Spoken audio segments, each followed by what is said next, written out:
Thank you so much, everyone, for being here this evening. My name is Jessica Groome, and I'm the Director Curator here at the Gallery. And this evening, we are pleased to have with us virtually tonight the artist Brenda Draney, whose incredible exhibition, Drink from the River, opens a little bit later. Originally curated by Jacqueline Koch and circulated by the Power Plant Contemporary Art Gallery. We prepared 21 questions for Brenda, which we will discuss alongside images of her work from the exhibition. The questions mostly come from our team, our board, and myself, and we look forward to a dynamic conversation for about the next 45 to 50 minutes, and hopefully we have time for even more questions than 21. Before I begin, I would like to start with a land acknowledgement. We acknowledge that we are located on Treaty 8 territory, the ancestral land of the sovereign Dene Za, Nihiawak, Dene, and Otipemisiwak nations. We acknowledge the many Indigenous peoples who have lived and cared for these lands for generations. We are grateful for the traditional knowledge keepers and elders who are still with us today and those who have gone before us. We make this acknowledgement as an act of reconciliation and gratitude. The Art Gallery also recognizes that land acknowledgements are not enough. Through our actions, we commit to truth, reconciliation, decolonization, and allyship in support of Indigenous lifeways and well-being. Just following that statement, I would also like to say that the past couple of days have been absolutely devastating, watching the destruction and catastrophic wildfire unfold in Jasper on the news. And I wanted to acknowledge everyone, human and non-human, who have lost their homes and habitats in this fire. We're thinking of you. So without further ado, I would like to introduce Brenda Draney, who was born in 1976 in Edmonton. She is Cree from Sawridge First Nation, Treaty 8, with a strong connection to Slave Lake. Draney's work is collected and shown across Canada, including the National Gallery of Canada in Ottawa, the Embassy of Canada Art Gallery, Washington, D.C., the Art Gallery of Alberta in Edmonton, and the Sobey Collection in Nova Scotia, and the Shore Fast Foundation in Newfoundland. She was awarded the 2009 RBC Painting Competition and the 2014 Eldon and Anne Foote Visual Arts Prize, both in Edmonton. She was shortlisted for the 2016 Sobey Art Award at the National Gallery of Canada, and she's represented by Catriona Jeffries in Vancouver. Please join me in welcoming Brenda Draney.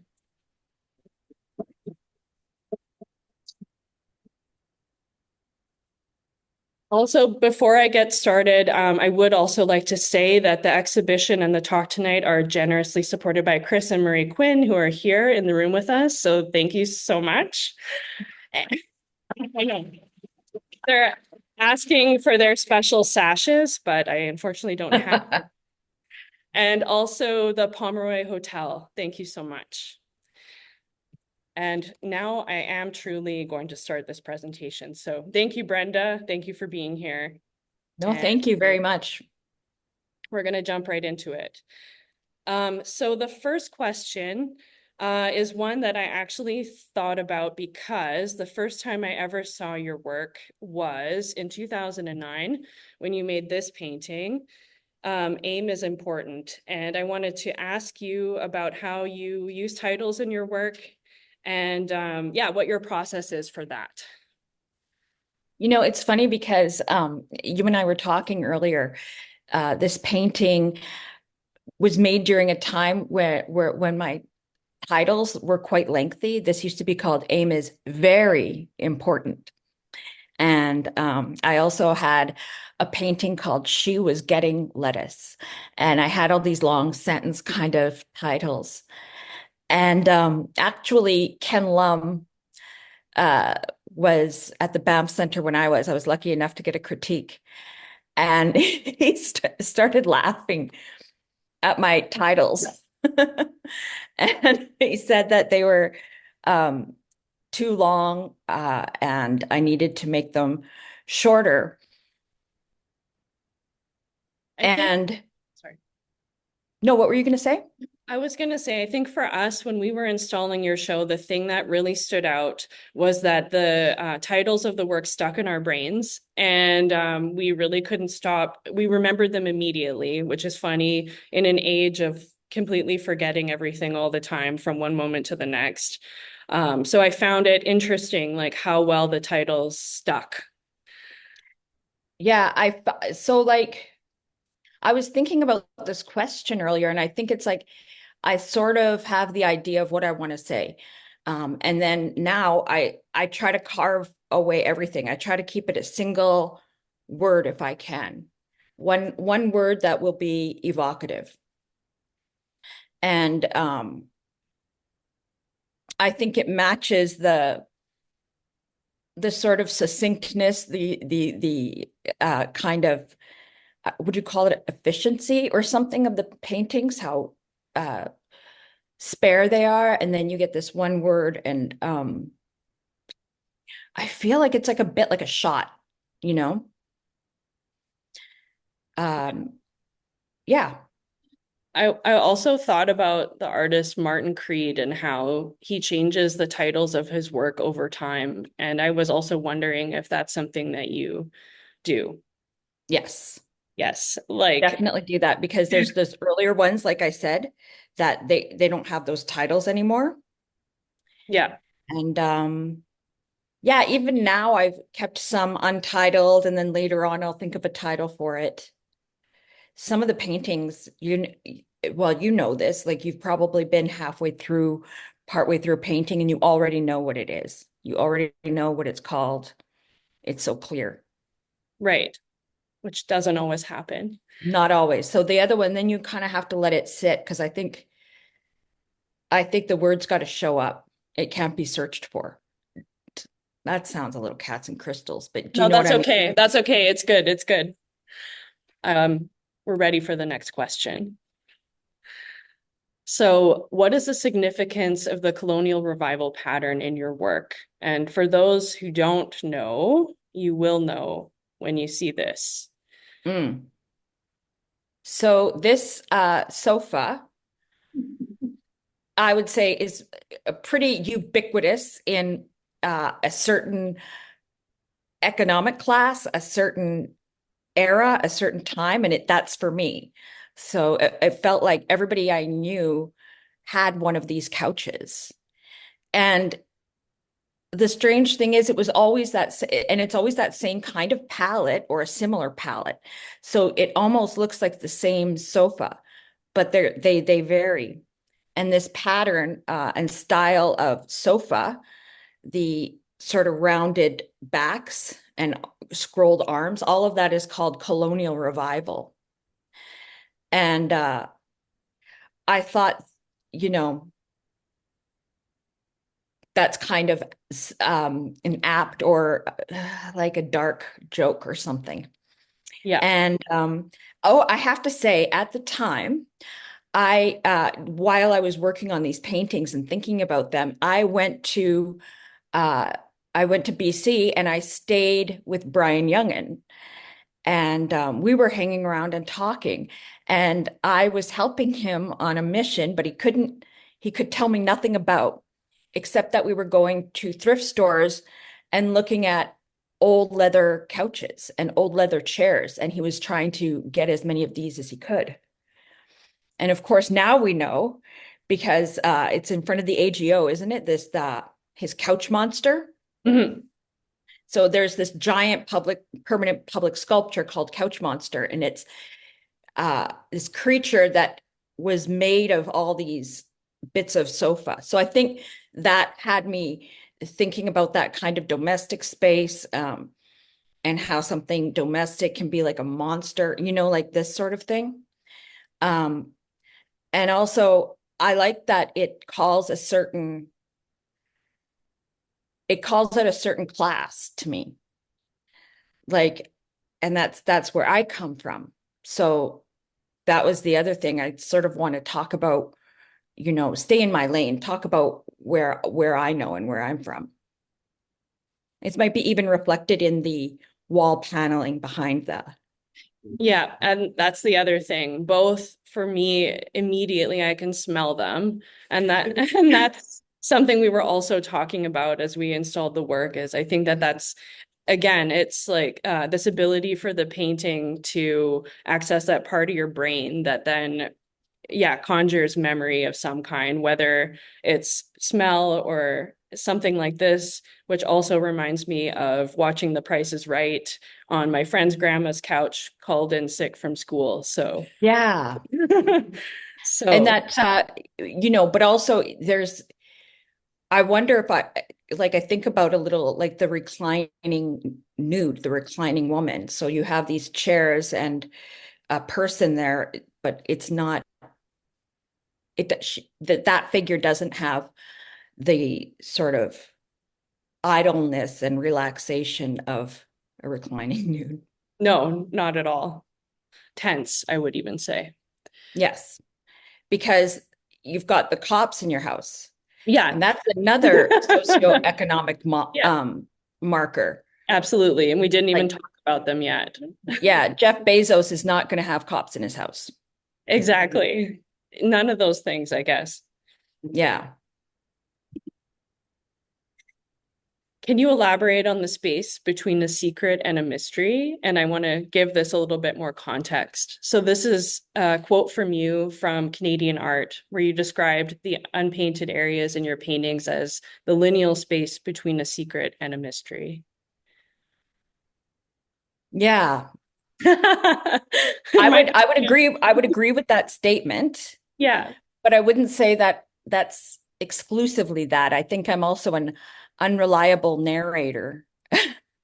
So the space stands in for different, I think maybe different things at different times, and maybe even something I'm not aware of. But that therein is the mystery. The mystery is the thing that no one's hiding from you, but you don't know it.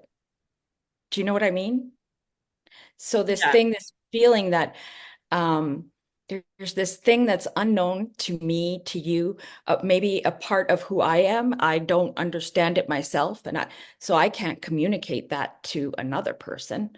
So it remains this unsaid, unspoken mystery, and we can maybe draw the contours of it, but you know, it's hard to get, or we can't get to it. I mean, a secret, someone's holding something from you, and I do both. So I will hide things or hold things back by using the space. But then sometimes I don't know why it needs that space, but it does. I Yeah, and I understand. think over time, yeah, and over time, I think I've become more um I believe in it more, so that if like before, if I felt like this needed this space, I would argue with myself in the middle of the painting. But now I think I'm more apt to kind of trust that. I get it. Yeah. So the next question is about the tents in your work. Depicting tents is a recurring motif in your work. Why are tents interesting to you? Um, well, the tents motif came out um, the time of the fire in Slave Lake, where I'm from. So my mom and her sisters and brothers were all evacuated, and a lot of the people were living in their summer cabins, if they had those, or a hotel like my family, and some were just had a tent that they were staying in until they could get to the thing that opened up. So it was the idea of this fragile, permeable like thing that is shelter. This is the structure that's going to keep you safe or protected, and it is thin and fragile. And of course, the way that it behaves like canvas, a tent. Um, and I think that's how that started.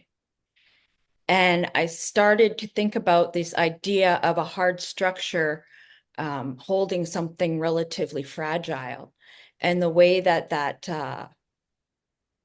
it is a provisional space. It's a temporary house. It's nothing you can make permanent. Of course, tent cities and houseless people, they have to do that. And so that led me to seeing it in other things. So I did a series of paintings about hospitals, Mhm. and I felt like that I felt a similar kind of sensibility with the hospitals and the tents. The idea of the metal holding something fragile, holding something vulnerable, right at the same time as this is the thing that will protect you or help you. It feels not enough, not not not it's not comfort. It's not any of that. It's this will get you through it. Do you Right. know?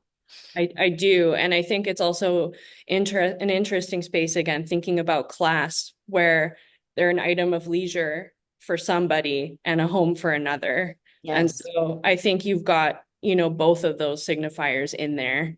And yeah, it's a very interesting and poignant space. Yeah, exactly. Like that. Yeah.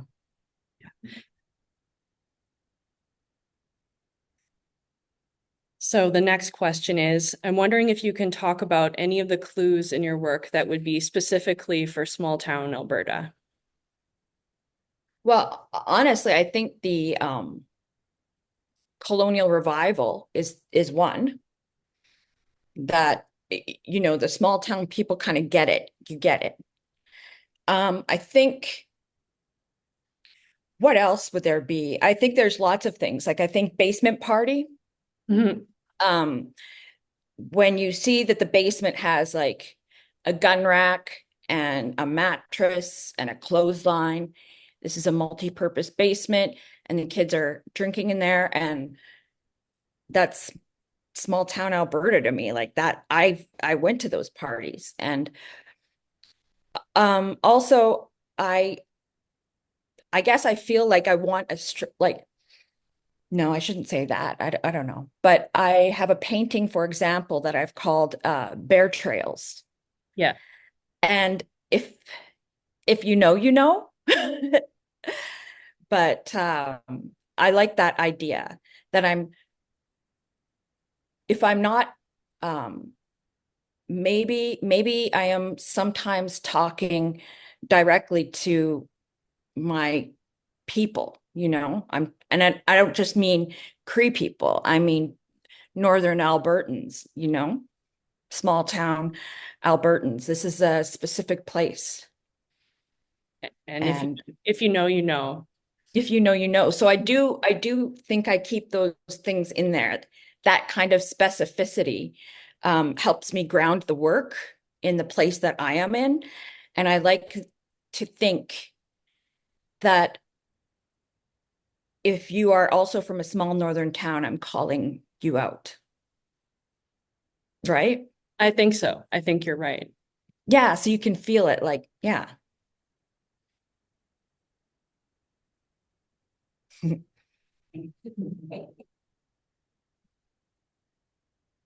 There are themes of tension and sometimes evidence of violence in your work. Why is depicting trauma important to your practice?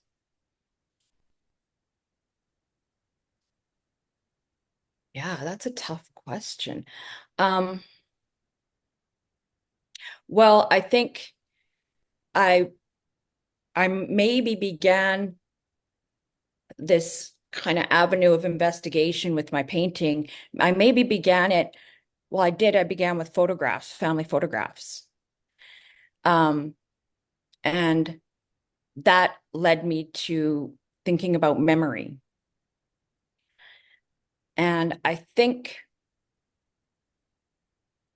well, we know what happens. Like we have a kind of this is the narrative of our life. And then when trauma happens, it sort of shatters it. Mhm. And then it messes with time. So something may have been occurred longer than you thought it had, or less shorter than you thought it had. And the way that it fractures and leaves some things absent and shows some things up, I think that was the underlying thing in my work was memory and the moments that it shatters or the moment that you pull it back together, I guess. And that happens, when you have those when you have that moment of like her nose started bleeding and all I could see was, blood. And so now we have Julie who doesn't have context around her. It was just because that's what you saw. You know what I mean? I do. So I think that's maybe part of an answer. I thought it was a great answer. And I know exactly what you're talking about. When you're thinking about things, even super banal or everyday things, there's always, when trauma isn't even involved, usually it does kind of zoom in on one particular detail or feature. And of course, if there is trauma, then that becomes amplified. Yeah. Yeah, exactly. Some themes that come up when reading about your work are banality and the everyday. Do these terms make sense to you, and what do they mean? Which is it? Is it Which trauma or one? banality? Yeah. Be accountable and don't contradict yourself. Yeah. Walt Whitman contained multitudes, not you. Um, Banality and everyday. Yeah, because like what I thought about is when I was visiting my mom in the hospital, it was a lot of people that had had heart surgery, really kind of life-changing surgery. And I would go to the floor where they were, and there would be these patients wearing Crocs and a hospital gown, and they would have tennis balls on the ends of the walkers. And so they looked a little like, and they're kind of shuffling around in bare legs and Crocs because if you can walk this certain distance, that means you're well enough to go home. Right. So it's actually a big marker. It's like something big is happening. You got your heart operated on, and this will be the time that we say you can walk again and you can go home. We did this thing, you know? Yet it just looks like some old guy shuffling around with Crocs on. That is profound. Do you know? I do know, and I absolutely agree.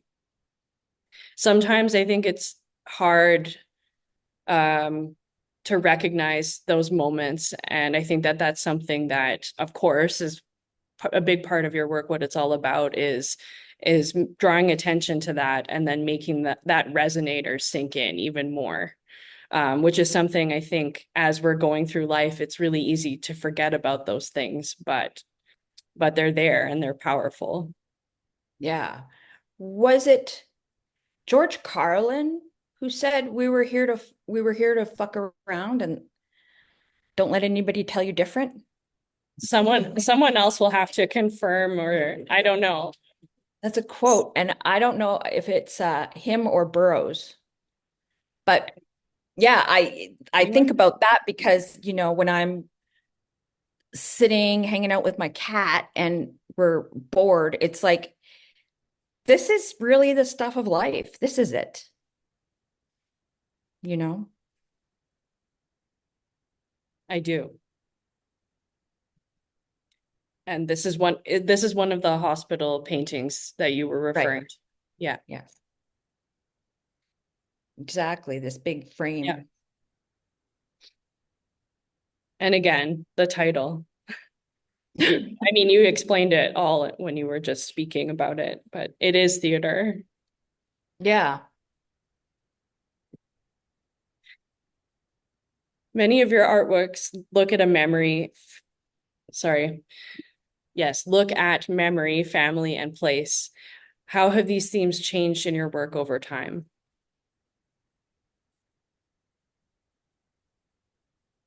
And we can also skip some if you're not. No, I'm just thinking like I think, for example, when we talk about memory, I used to I used to try to be very strict. So I would only paint what's true. I would only paint if it was a true memory or it was a photograph, and that's it. And it had to be.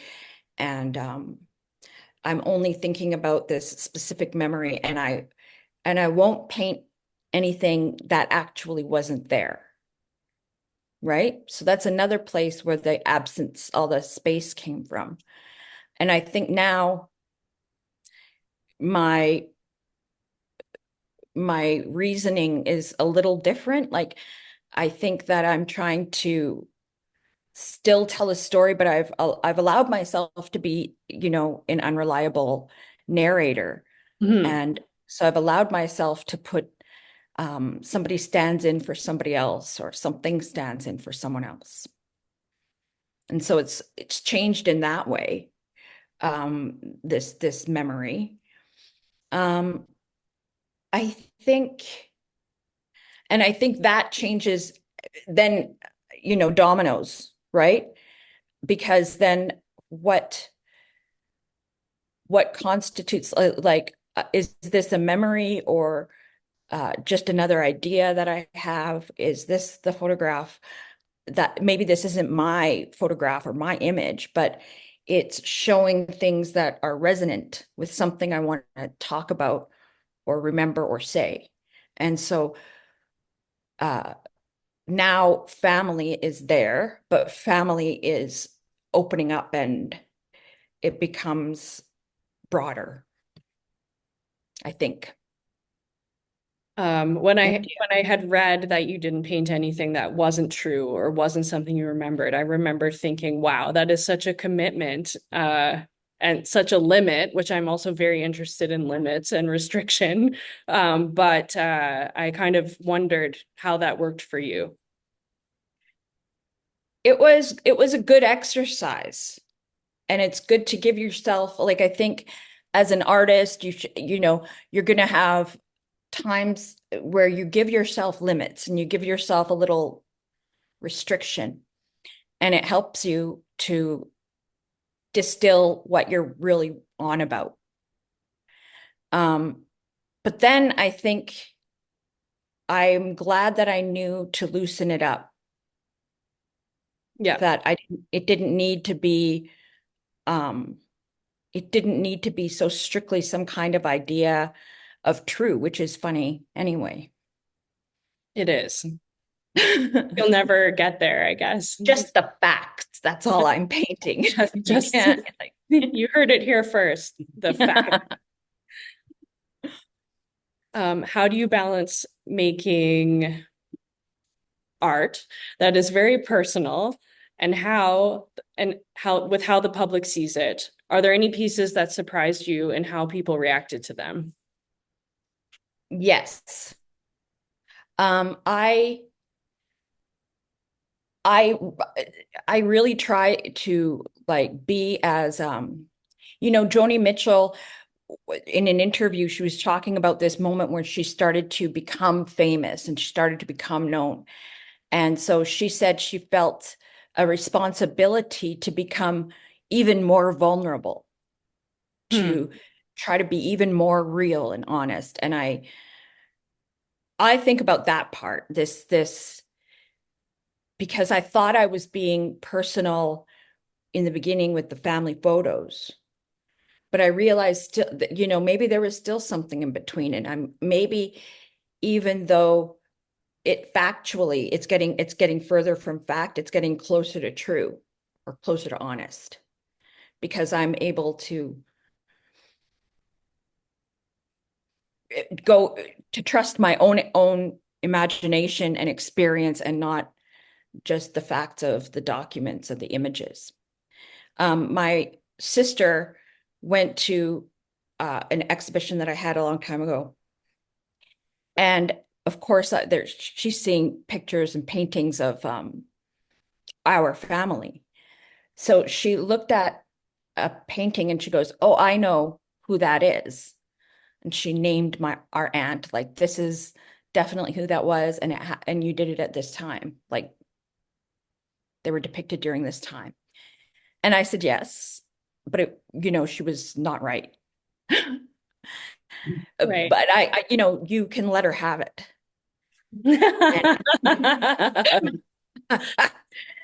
Because it's because then the painting still did what it was supposed to do, Yeah, that makes right? sense. So the painting was right. The painting was right, and therefore she was also And so right. let And it you're do, right. yeah. So I do get surprised. I do get surprised. Like things when I paint something, sometimes I think it's like, this is sad. And then people will laugh when they see Hmm. uh, the juxtaposition of the figure and the things around them. It'll strike people as funny. Or when I think I'm painting something funny, people will say it's sad. Like I get these surprises sometimes. Hmm. I like it. Yeah, it's necessary. Yeah, well, and yeah, I like it, but I also like it because people are taking their time and their energy to go to the place to look at the work, to think about it. That's a gift. Yeah, absolutely. Mhm. Why so much negative space? I'm just lazy.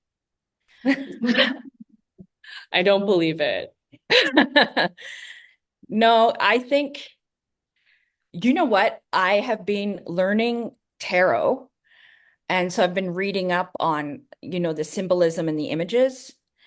And they say that black is a color of potential in the tarot thing.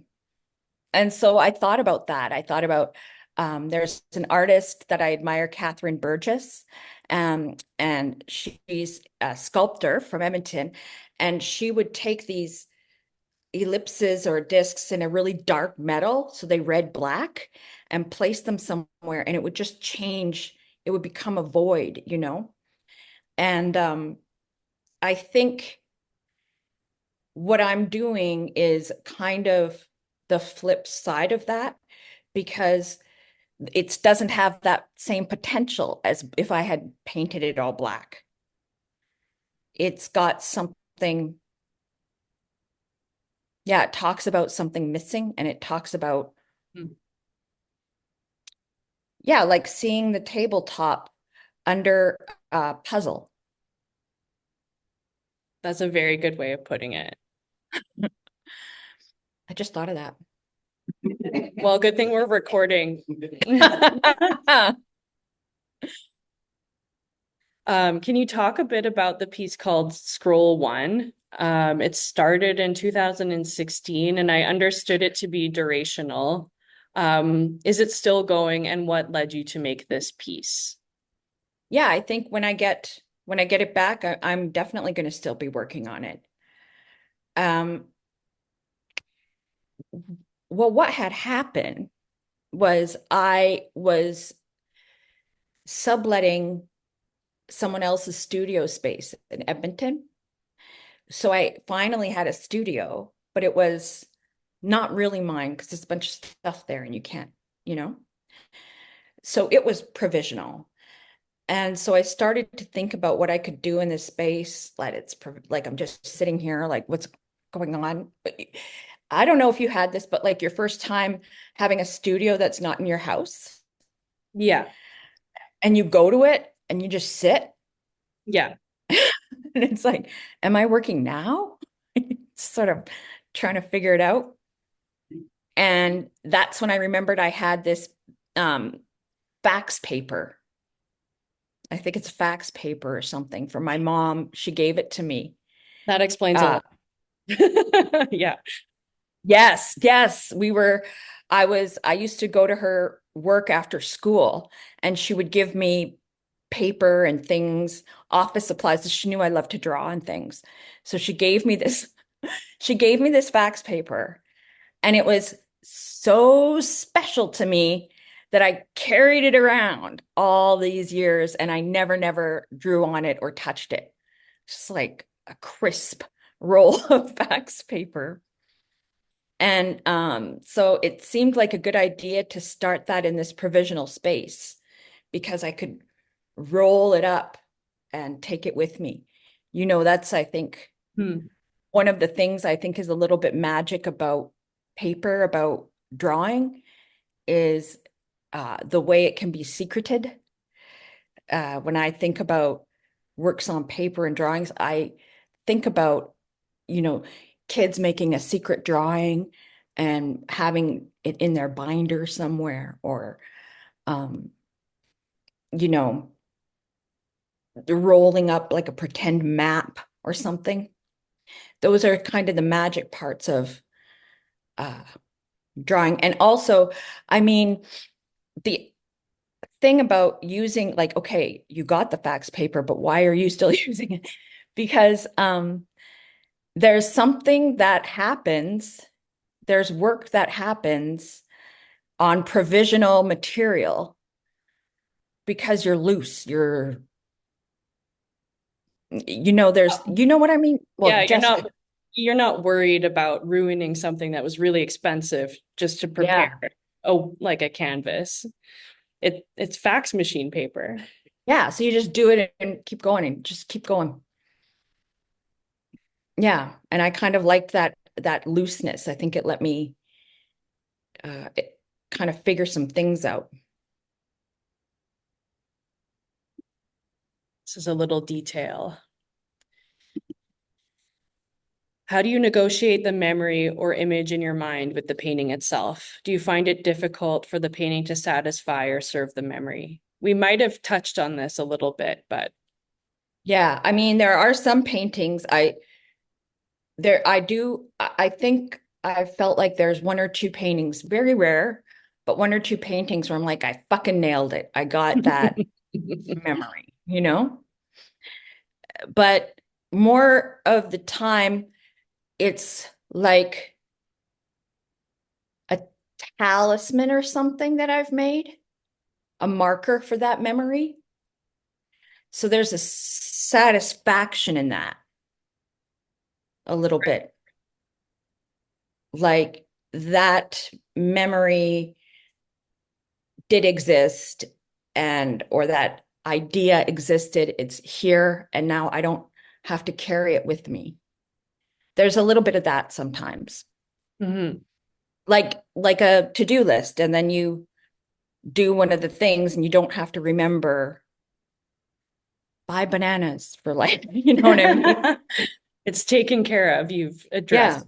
Yeah.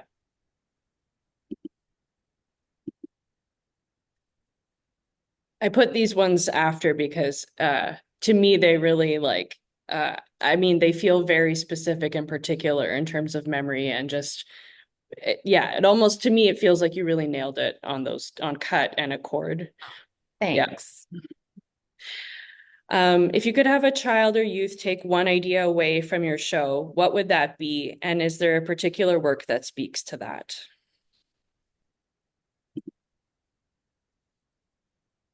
Wow.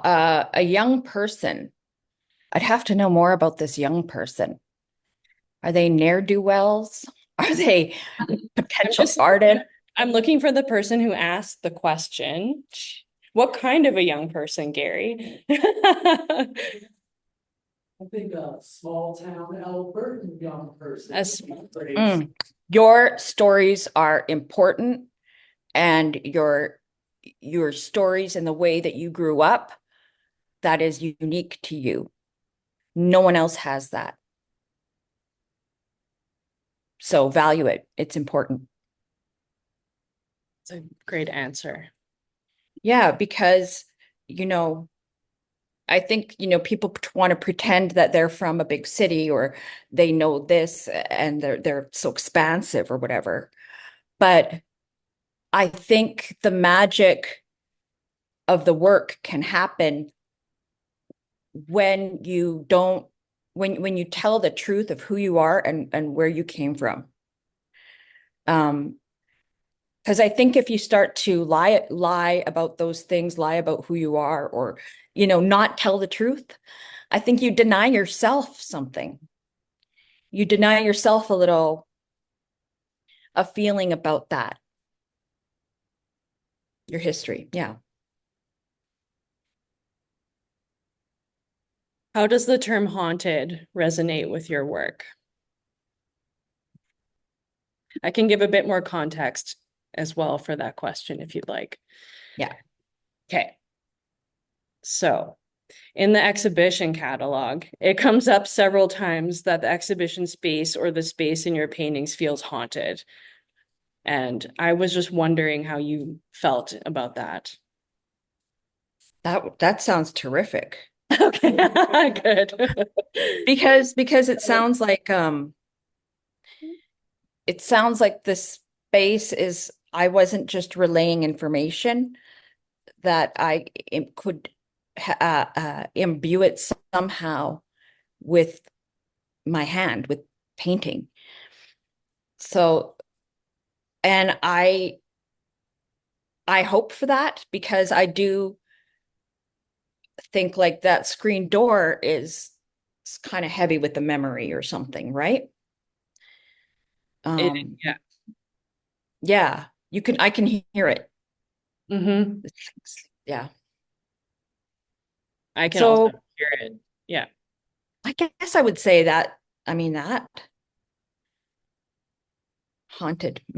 Haunted. I can see we're about 10 minutes to 6. I'm gonna try to keep going a little bit more and a bit faster, just because Okay. I probably think there's some questions that are coming from the audience.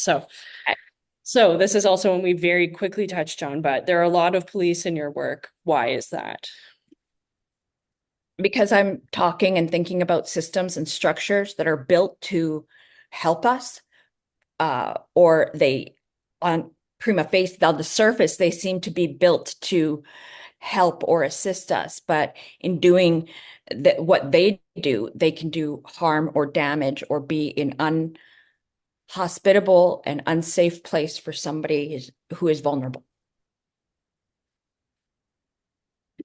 And the next question is one, you were so kind as to share your slides with me from past talks. And so I did look through all of those questions. And this is one that I pulled because I could see it coming up. I could see the potential of it coming up.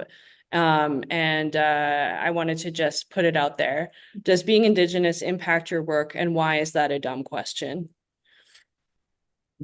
Uh, I don't know if it's a dumb question. I get I'm irritated by the question. I'm irritated because it's like asking a fish how the water affects them.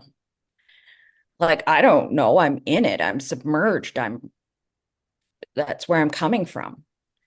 And so that's, I think, why I find it a bit of an irritating question, just because I don't know that I'm going to find an answer that satisfies me. Yeah, fair enough.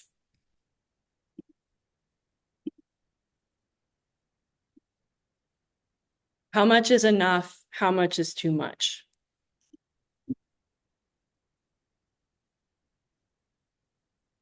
I don't know. It is when when I can feel myself not being able to be as specific. Okay. Like, get those details. Now I'm starting to question, is this a form, just I'm doing a formal thing? You know, I still want every mark, to mean something, nothing superfluous. What is the role of humor in your work? You gotta laugh. Um, because I think some of the things that I've been through, I think we all have them. And it was like, that was so crazy. That was so strange. I like to think I'm funny.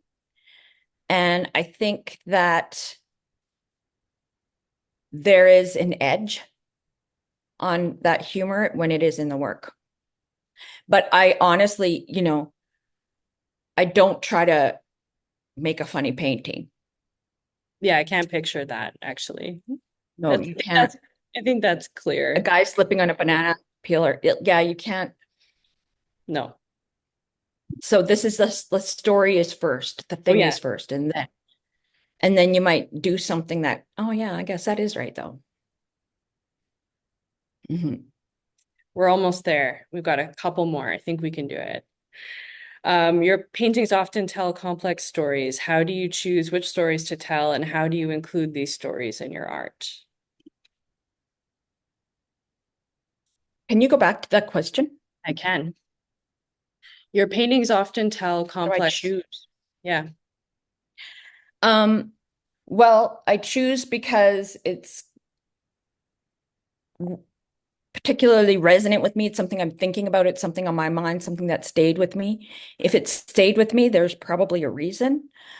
Um, and I also think a lot about uh, whose story that is and who has permission. Mm-hmm. And that's another place where, sometimes probably the the canvas comes in again.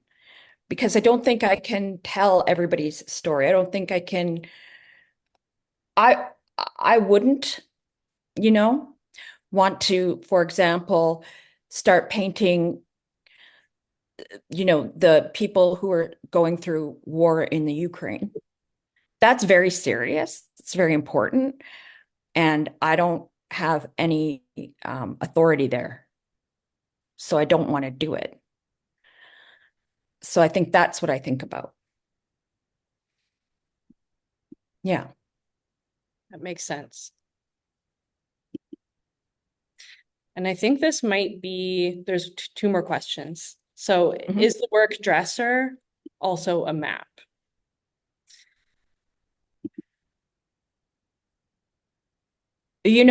I don't think I thought of it that way, but once I read the question, it was like so fitting, so perfect to have this dresser that was my grandmother's.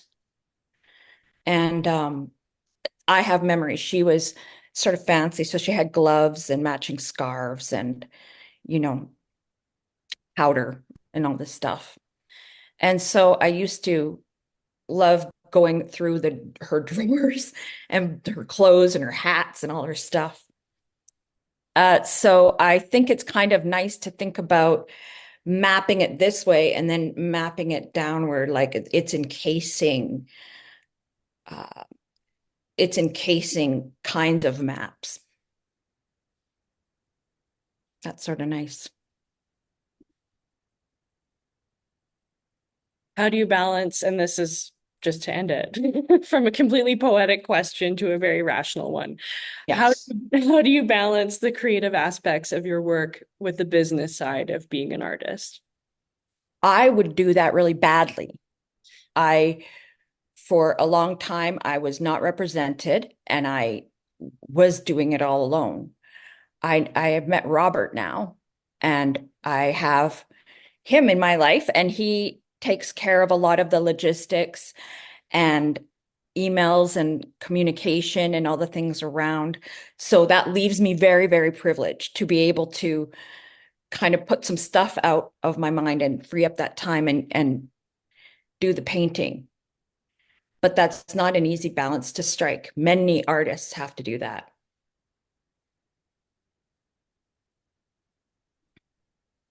That was actually the final question of 21 questions for Brenda Draney. We're sitting at 5 minutes to 6. So first of all, thank you so much. No, I'm thank you very much. And thank you everyone for listening.